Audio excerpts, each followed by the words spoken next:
Oh, l'action de Airbus connaît une remontée fulgurante ici depuis le creux de 2020 jusqu'à aujourd'hui.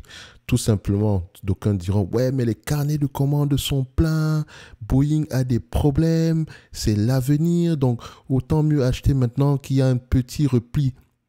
Ok, c'est bien. Mais Airbus vend quoi? Ils vendent quoi? À qui? Pour comprendre la dynamique derrière Airbus, Boeing et je ne sais pas qui d'autre qui fabrique des avions ici, ou bien qui fournit les pièces détachées, il faut comprendre à peu près ce qui se passe au niveau des donneurs d'ordre. Qui sont-ils? Les compagnies aériennes. À savoir ici, on va parler du transport aérien. Donc, je vous vois déjà venir, ah non, les compagnies aériennes ne m'intéressent pas, etc. En fait, si tu es intéressé par Airbus, cette note d'analyse devrait t'intéresser. C'est une analyse sectorielle. Ça demande beaucoup de temps. D'accord? Et donc, c'est toujours apprécié un like, un abonnement, un commentaire. C'est ici qu'on fait de l'analyse fondamentale. Ce n'est pas en regardant des chiffres, etc. Et donc, quelle est la dynamique en date d'aujourd'hui au niveau du secteur du transport aérien? Donc, on y va. Je vais juste mettre ça en spotlight. Voilà. Alors, la croissance de la flotte mondiale et les perspectives de la demande de trafic aérien. Selon les données de la International Air Transport Association, à savoir IATA, le nombre de passagers par kilomètre payant et de kilomètres par siège disponible des compagnies aériennes mondiales a augmenté de 11% en avril 2024. En fait, les capacités ont augmenté. OK? Alors, selon les estimations, la capacité mondiale devrait rester limitée par des pénuries de main-d'œuvre et d'équipements en 2025. Qui fournit l'équipement? Vous avez compris. Et donc, ils ont également des problèmes de main-d'œuvre. C'est-à-dire qu'on pourrait avoir, enfin, ce n'est pas une question de ralentissement, c'est même une bonne chose pour ces entreprises-là, mais ça aura un impact sur les donneurs d'ordre ici finaux, à savoir les compagnies aériennes. Et donc, on verra ici également à la fin de la vidéo qu'il n'y a pas que les compagnies aériennes. Je dirais même que le plus gros donneur d'ordre, ce n'est même pas une compagnie aérienne. Alors, les compagnies aériennes se concentreront sur les itinéraires à forte demande et ajusteront leur capacité, à savoir la flotte, pour plus d'efficacité en raison des restrictions au niveau de cette dernière. Parce que vous devez savoir que les compagnies aériennes sont obligées, en date d'aujourd'hui, d'utiliser des vieux avions qui coûtent très cher à l'entretien, okay? Tout simplement parce qu'il manque d'avions récents. Ou bien certains avions récents sont partis en révision, notamment pour tout ce qui concerne ici les différents Boeing 737, je ne sais pas quoi. Donc, surtout pour tout ce qui concerne ici les marques Boeing, les avions ici provenant du constructeur Boeing. Donc, compagnies aériennes en date d'aujourd'hui sont en mode efficience. Ça marche plutôt bien, mais ça ralentit également leur possibilité de croissance du point de vue revenu. D'accord? Donc, en ce qui concerne la demande, elle devrait connaître une croissance positive en 2024 et 2025.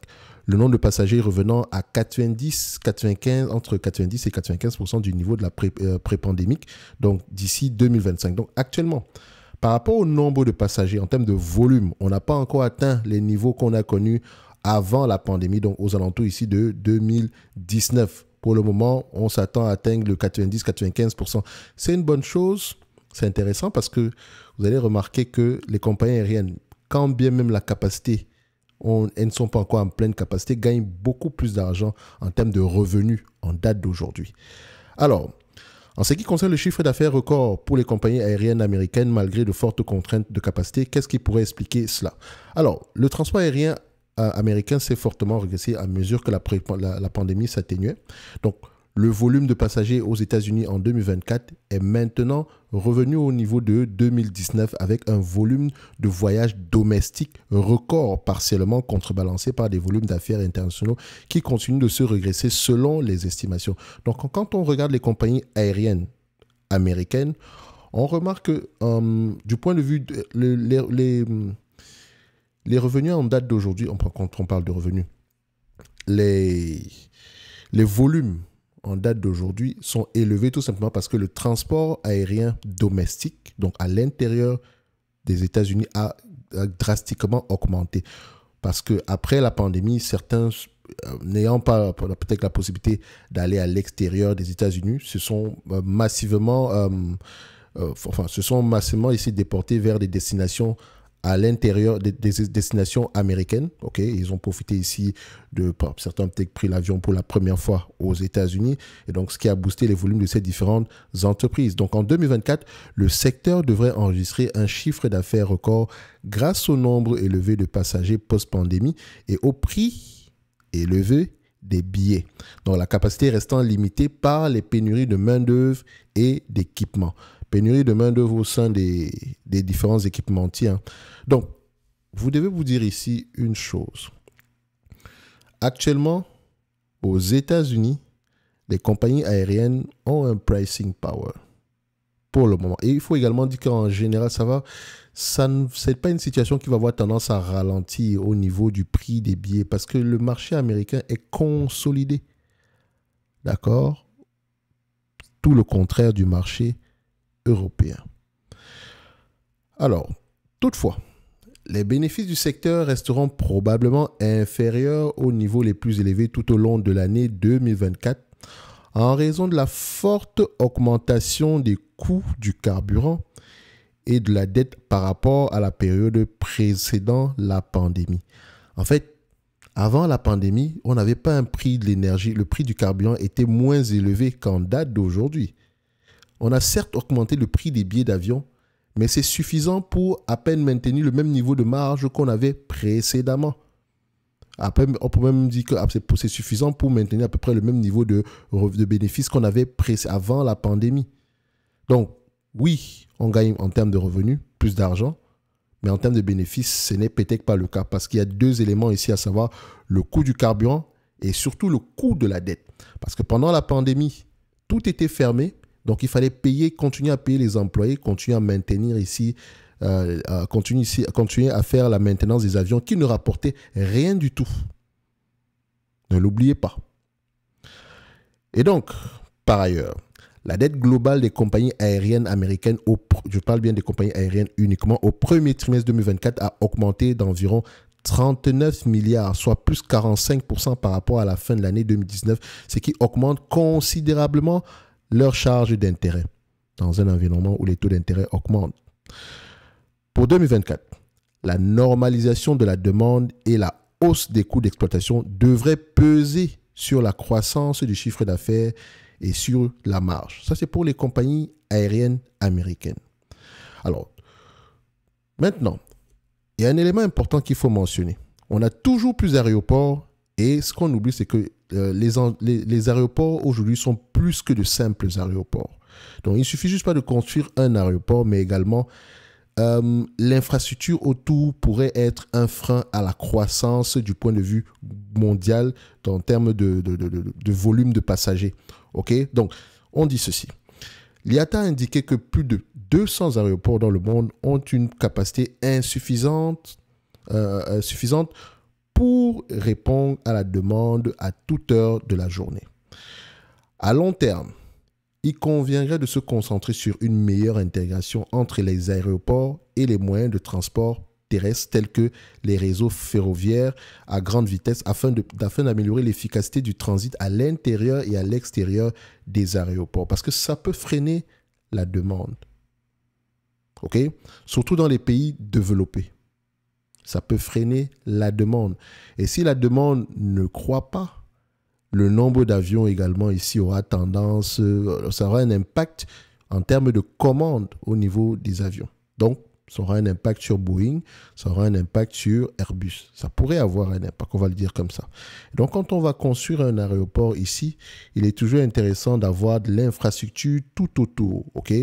Pour pouvoir ici... enfin, c'est un élément déterminant pour que cet aéroport-là soit très attractif du point de vue volume de transport, d'accord? Donc, Cette situation constitue un obstacle majeur pour de nombreux marchés développés. Et vous savez qu'il y a beaucoup de choses à voir au niveau des marchés développés, du point de vue touristique. OK? Alors, les compagnies aériennes chinoises en passent de dominer le marché mondial de l'aviation. Et là, faites très attention. Et quand je parle de compagnies aériennes chinoises, n'oubliez pas, il faut également mentionner le constructeur aérien Comac. Parce que l'Asie est le plus gros marché aujourd'hui en termes de transport aérien, point de vue volume. Mais la Chine, c'est un marché, juste le marché intérieur chinois est encore plus gros.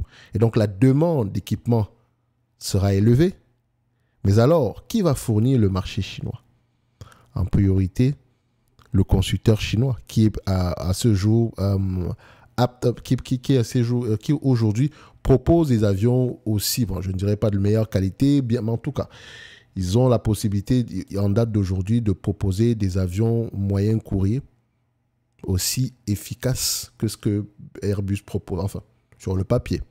Maintenant, en réalité, je n'en sais strictement rien. Je n'ai jamais volé un avion Comac. Sur un avion Comac, je volé, donc genre, je n'ai jamais pris un avion Comac.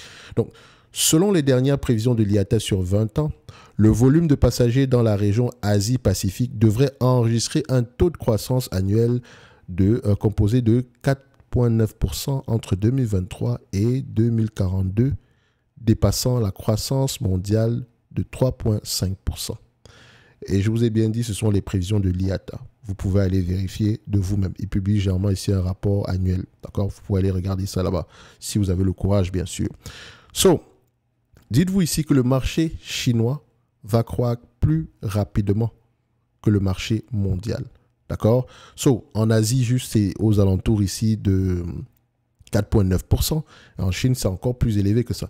Donc, le basculement du marché de l'aviation vers la Chine s'est accéléré à la suite de la pandémie de Covid-19 avec l'appui du solide marché intérieur de ce pays. Donc, il devient important aujourd'hui pour les constructeurs aériens, pour les constructeurs ici d'équipements, d'accord, aériens, d'avoir un pied en Chine. C'est important.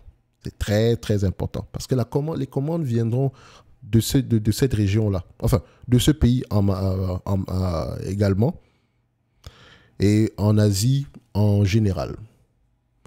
Donc, les compagnies aériennes européennes bénéficieront d'un marché plus consolidé. Et donc là, on va parler essentiellement des entités aériennes. Bénéficieront, ça ne veut pas dire qu'elles bénéficient en date d'aujourd'hui.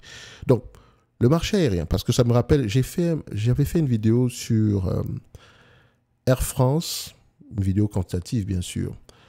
Et il y avait quelqu'un qui m'avait mentionné que ouais, mais elle gagne de l'argent, les revenus ont augmenté, blablabla, blablabla. Je me suis dit, mais qu'est-ce que tu racontes? Quand tu regardes les free cash flow de cette compagnie, il n'y a strictement rien du tout. C'est une compagnie qui est maintenue à flot tout simplement parce que c'est, comment dire, c'est une question de souveraineté nationale. OK? Et donc, s'il fallait laisser Air France, s'il fallait que le gouvernement, s'il fallait laisser Air France survivre par elle-même sans avoir l'appui du gouvernement, Air France aurait disparu depuis très longtemps. Donc, du point de vue investissement, ce n'est peut-être pas, c'est pas l'idéal pour placer son capital. OK? Néanmoins, faut pas oublier une chose. On appelle Air France aujourd'hui, c'est le groupe Air France KLM. N'est-ce pas? Donc, c'est-à-dire qu'on a la fusion ici de deux entités. Ça ne va peut-être pas s'arrêter là. Peut-être pas. Et donc, contrairement à l'Amérique du Nord, l'industrie européenne du transport aérien reste très fragmentée, ce qui explique sa rentabilité relativement faible. Parce qu'ici, la concurrence est par les coûts. D'accord? La concurrence est essentiellement basée sur le prix. Excusez-moi, pas sur le coût, mais le prix. Parce que avoir un avion qui ne vole pas, ou bien qui ne vole pas à une capacité qui lui permet au moins de pouvoir, je dirais entre parenthèses, s'autofinancer, payer ses charges. Donc, les opérateurs à l'intérieur de l'avion, les frais de parking, le kérosène, ce n'est pas l'idéal. Donc, il faut remplir un nombre de sièges minimum ici pour pouvoir être efficace à long terme. Et donc, ne pas faire voler un avion, ça revient plus cher, généralement, parce que les coûts de parking sont élevés. C'est pour ça que je dis, au niveau du transport aérien, vous allez voir, dans la chaîne de valeur, et on va en parler à la fin de la vidéo, n'allons pas très rapidement, ok? Donc, terminons d'abord cette note d'analyse. Et après, on va parler de la chaîne de valeur ici. Donc, le fait que l'industrie soit très fragmentée explique la rentabilité relativement faible. Il y a trop de concurrents, d'accord, par rapport au volume de passagers ici, même si c'est une région très touristique, mais il faut vous dire ici que la concurrence est essentiellement basée sur le prix. Les gens vont sélectionner le billet d'avion par rapport au prix. Et donc, les coefficients de charge d'équilibre sont élevés en Europe. Donc, quand on dit charge d'équilibre ici, on dit ceci. Disons que vous avez un avion de 100 places et qu'il vous faut absolument 20 places pour ne pas perdre d'argent. Et donc, si vous avez 19 places, si vous avez uniquement 19 places sur les 100 occupées, vous perdez de l'argent. Et donc, quand on vous dit ici que les coefficients de charge et d'équilibre sont élevés en Europe, ce qui veut dire ici que pour pouvoir break-even, il faut avoir peut-être rempli l'avion peut-être à moitié ou bien plus que la moitié, juste pour ne pas perdre d'argent. Alors qu'aux États-Unis, ce n'est pas la même chose. Pour le même avion, pour à peu près la même distance, on va peut-être avoir besoin de moins de passagers. Tout simplement parce que vous allez voir que c'est au niveau du prix que ça se joue. OK? Donc, si en Europe, j'ai besoin ici j'ai 100 places et une place coûte 1 euro, j'ai besoin de remplir mon avion ici à 50% pour ne pas perdre d'argent, je dois vendre des billets d'avion ici pour 50 euros. Aux États-Unis, pour le même 100 places, la même distance, j'ai la capacité de vendre ici, j'ai juste besoin ici de 25 places pour à peu près ne pas perdre d'argent, tout simplement parce que je peux pricer à 2 euros. Parce que le marché n'est pas fragmenté, il y a très peu de compétiteurs. Donc, on n'a aucun intérêt à faire une concurrence par les prix aussi agressifs. OK?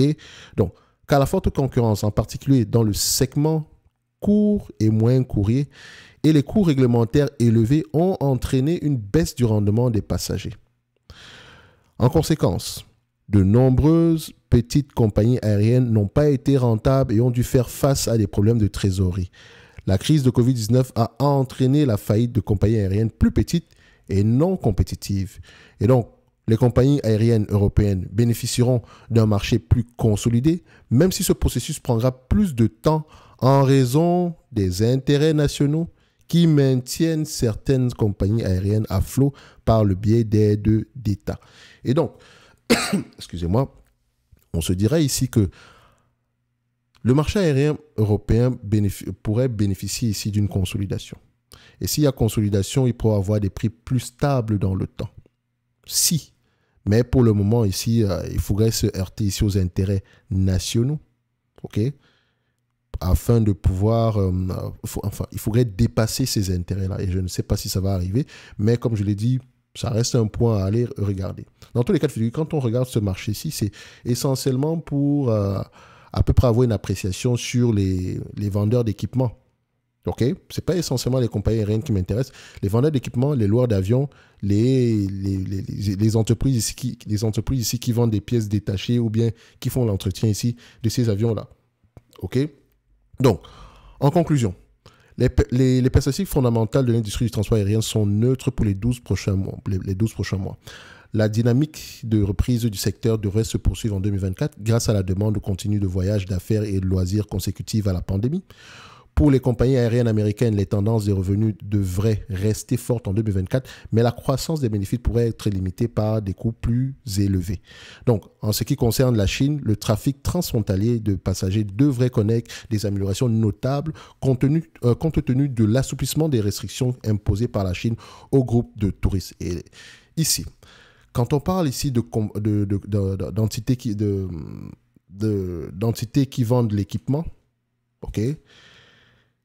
Moi, je ne suis pas intéressé par les compagnies aériennes en particulier, parce que c'est un business à capital intensif. Et encore, s'il fallait être intéressé par les compagnies aériennes, privilégiez essentiellement celles qui ont les coûts d'exploitation les plus bas. Et donc, généralement, vous allez voir les low cost, Ryanair Airlines, comment on appelle encore ça, Southwest Airlines aux États-Unis, pour ne citer que ces deux-là. Mais également, les loueurs d'avions, comme AerCap. Vous ne le voyez peut-être pas en date d'aujourd'hui, mais cette compagnie va avoir du succès à long terme. Et je pense même que c'est déjà le cas. Ce n'est peut-être pas beau à voir du point de vue chiffre parce qu'elle a fait 2 acquisitions et elle domine littéralement son secteur. C'est le premier loueur d'avions au monde.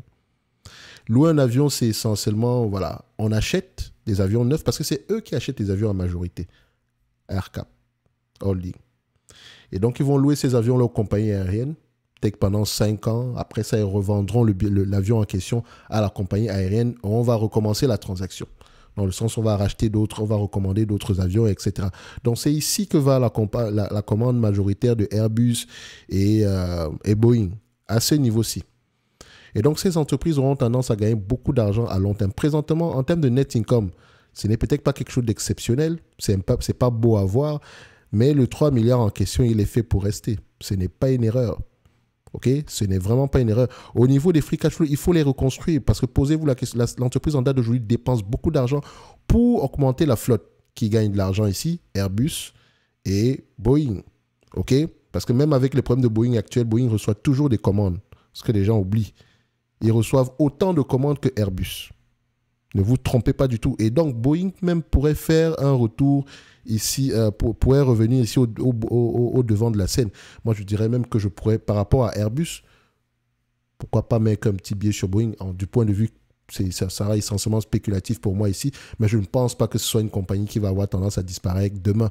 Sans oublier qu'ils ont un bras, il y a un bras ici... je ne dirais pas un bras arabe, mais qu'est-ce que je raconte? Il y a un segment ici défense, okay, notamment qui est très lié à la commande ici du ministère américain de la Défense. Et voilà, c'est plutôt stable à ce niveau-là. Ce sont vraiment des programmes sur plusieurs années. Boeing n'est pas beau à voir du point de vue quantitatif, mais si vous fouillez au niveau du business en lui-même, ça, voilà, les problèmes actuels vont avoir tendance à être réglés. Même si ça prend du temps et que ça peut avoir une incidence ici sur la réputation du business, de l'entité. Mais je pense que ce n'est pas la première fois que les Boeing ont des problèmes. Malheureusement. Ce n'est pas la première fois. Les gens, c'est vraiment pas la première fois. Vous pouvez aller fouiller, vous avez Internet, allez vérifier. Ce n'est vraiment pas la première fois. Et donc, ce ne sera peut-être pas la dernière fois. OK? Et ça n'épargne aucune entité, que ce soit Boeing ou Airbus.